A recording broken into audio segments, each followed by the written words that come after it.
तो अब हम शुरू कर रहे हैं मीटर ब्रिज। और ये जो लेक्चर है, ये जो वीडियो आपके पास आ रही है, this is the last video of this chapter. ठीक है। और हमने लास्ट वीडियो के लास्ट में हमने कहा था व्हीटस्टोन ब्रिज। तो व्हीटस्टोन ब्रिज की ही एप्लीकेशन है मीटर ब्रिज। ठीक है। It is the simplest practical application of Wheatstone bridge use to measure an unknown resistance. Unknown resistance ढूंढने के लिए व्हीटस्टोन ब्रिज की जगह आप मीटर ब्रिज भी यूज़ कर सकते हो। तो मीटर ब्रिज की सबसे पहले देख लेते हैं। प्रिंसिपल जो है आप लिखोगे सीधा कि it is based on the principle of Wheatstone bridge. Simple P by Q equal to R by S. Principle अगर लिखने को आएगा डायरेक्टली ये लिख देना।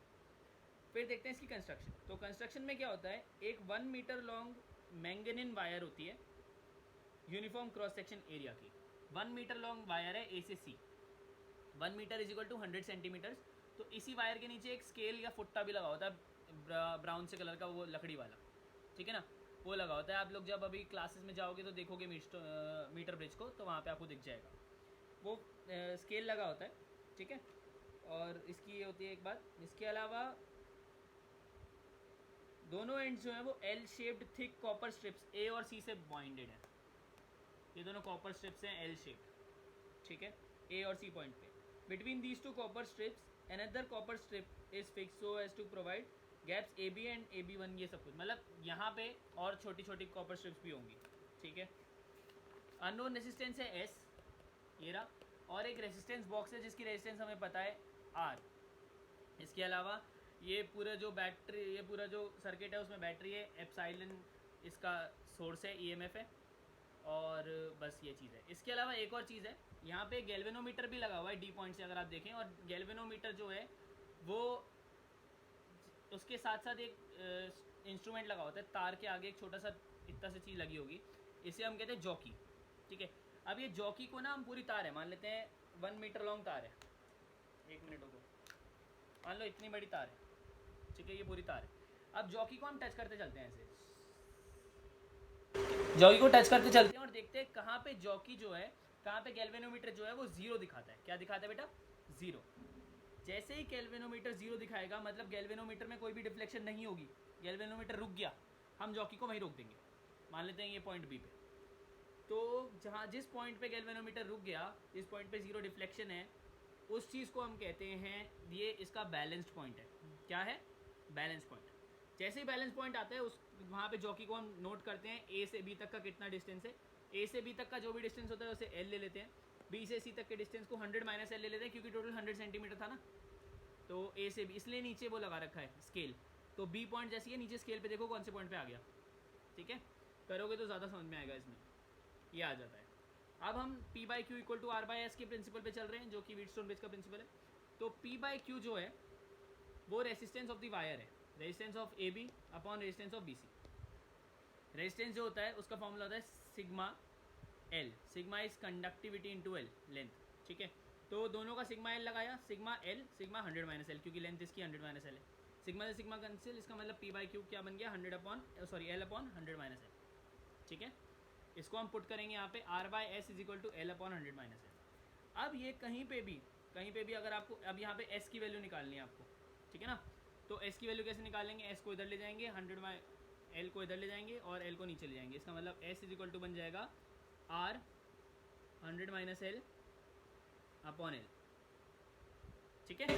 इस तरह से आप अननोन रेजिस्टेंस किसी भी चीज़ की निकाल सकते हो। ईजी है ये, टफ नहीं है। ठीक है, इस पर क्वेश्चन भी आता है, वो भी ईजी है। तो ये हमारा मीटर ब्रिज। तो मीटर ब्रिज के बाद हम आते हैं पोटेंशियोमीटर पे। और पोटेंशियोमीटर जो है वो काइंड ऑफ मीटर ब्रिज है। हाँ, इसका प्रिंसिपल अलग है, बट अदरवाइज थोड़ा सा मीटर ब्रिज जैसा ही है। जैसा मीटर ब्रिज में हमने देखा था कि 1 मीटर की पूरी वायर थी, पोटेंशियोमीटर में ऐसी बहुत सारी वायर्स होती हैं। फिर वही बात होती है कि एक वोल्ट मीटर है और उसमें गैल्वेनोमीटर था, इसमें वोल्ट मीटर है, क्योंकि ईएमएफ देखनी होती है हमें। तो वोल्ट मीटर है, उसके जॉकी है, जॉकी को आप कहीं भी ले जाते हो और उसके हिसाब से पूरी ऐसे वायरिंग सेट है। ठीक है, ये सारी एक ही साथ वायरिंग है। यहाँ से वायर जुड़ी हुई है, फिर इधर से जॉइंट लगा के ये वायर जोड़ रखी है, फिर जॉइंट लगा रखा है, फिर ये वायर जोड़ रखी है, फिर जॉइंट लगा रखा है, फिर ये वायर जोड़ रखी है। तो ये पूरा का पूरा एक सेट है। जैसे वहाँ 1 मीटर की वायर थी, यहाँ ज़्यादा लंबी वायर है, तो इसमें लेंथ जो है उसे हम एल और 100 माइनस एल ना लेके L1 और L2 लेते हैं। ठीक है, खैर वो आगे की डेरिवेशंस में देखेंगे। तो it is a device use to measure unknown EMF और पोटेंशियल डिफरेंस एक्यूरेटली। या तो अननोन ईएमएफ या पोटेंशियल डिफरेंस को एक्यूरेटली जांचने के लिए जो डिवाइस यूज होती है उसे हम मीटर ब्रिज कहते हैं, ठीक है ना। वोल्ट मीटर जो है वो प्रॉपरली नहीं उसको कंप्लीट कर पाता है, इसलिए मीटर ब्रिज बनाते हैं, ठीक है।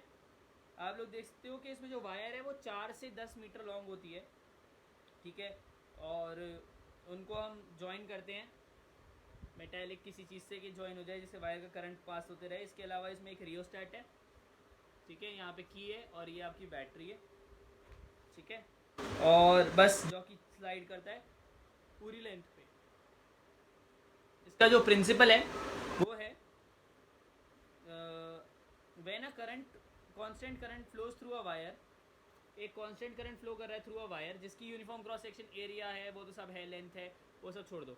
Constant current flows through a wire, the potential drop across any length of wire is directly proportional to that length। कह रहा है सिंपल भाषा में कि पोटेंशियल डिफरेंस डायरेक्टली प्रोपोर्शनल होता है लेंथ के, ठीक है ना। बस इसी को लेके हमें मीटर ब्रिज का फॉर्मूला मतलब मीटर ब्रिज को ड्राइव करना है, समझ रहे हो। पोटेंशियोमीटर को ड्राइव करना है। मीटर ब्रिज हमने कर चुके हैं। मीटर ब्रिज जो है व्हीटस्टोन ब्रिज की एप्लीकेशन है, पोटेंशियोमीटर व्हीटस्टोन ब्रिज की एप्लीकेशन नहीं है, इतनी बात ध्यान रखनी है हमें। तो सिंपल फॉर्मूला है V is equal to I R होता है, हमें पता ही है, और R जो होता है वो रो एल बाई ए के बराबर होता है। तो V is equal to I rho L by A हो गया। हम लेट कर लेते हैं कि आई रो अपॉन ए को के लेट कर लेते हैं। आई रो बाई के को, करंट को, रेजिस्टिविटी को और एरिया ऑफ क्रॉस सेक्शन को हम के लेट कर लेते हैं। इसे पोटेंशियल ग्रेडियंट भी कहते हैं, के पोटेंशियल ग्रेडियंट कहते हैं। तो V इज इक्वल टू बन जाएगा के एल, ठीक है ना। के अगर कांस्टेंट हटा दे तो V is directly proportional to L, यही तो प्रूव करना था, मतलब यही तो हमारा मेन चीज़ है कि डायरेक्टली प्रोपोर्शनल है, ठीक है। तो बस यही बता रहे कि V इज इक्वल टू के एल, के की वैल्यू V बाई एल होती है, पोटेंशियल ग्रेडियंट होता है, इसका जो यूनिट होती है वो वोल्ट पर मीटर होती है। अगर आप ग्राफ बनाओगे इसका तो ग्राफ जो है V और L का वो डायरेक्टली प्रोपोर्शनल का ग्राफ बनेगा। सिंपल है, कुछ मुश्किल नहीं है इसमें, आराम से हो जाएगा। ये हमारा पोटेंशियोमीटर है। अब इसकी हम दो एप्लीकेशंस पढ़ेंगे। जैसा कि मैंने आप लोगों को बोला पोटेंशियोमीटर की दो एप्लीकेशंस हैं, और उसमें से पहली एप्लीकेशन है comparing the EMF of two primary cells, या फिर टू सेल्स की ईएमएफ को कंपेयर करना है। इधर आप देखें नीचे वही पोटेंशियोमीटर का मीटर बना हुआ है, बट ऊपर अगर आप देखेंगे तो यहाँ पे दो सेल लगे हुए हैं, एप्सिलॉन 1 और एप्सिलॉन 2, और ये तो सब सेम ही है। इसमें आर बी मतलब रेजिस्टेंस बॉक्स है, और ये गैल्वेनोमीटर है, साथ में जॉकी है, जॉकी 1 जॉकी 2 दोनों के ने अलग अलग, और दो पॉइंट्स है ए बी, और बीच में जो जॉइंट हो रहा है वो है सी, छोटा सा दिख रहा है तो, ठीक है। अब इसमें क्या हो रहा है कि कांस्टेंट करंट मेंटेन कर रहे हैं हम इस पूरी वायर में ए से बी तक, ये बड़े वाले ए से बी तक कांस्टेंट करंट मेंटेन कर रहे हैं। एक की है, एक रियोस्टैट है, वो तो है ही।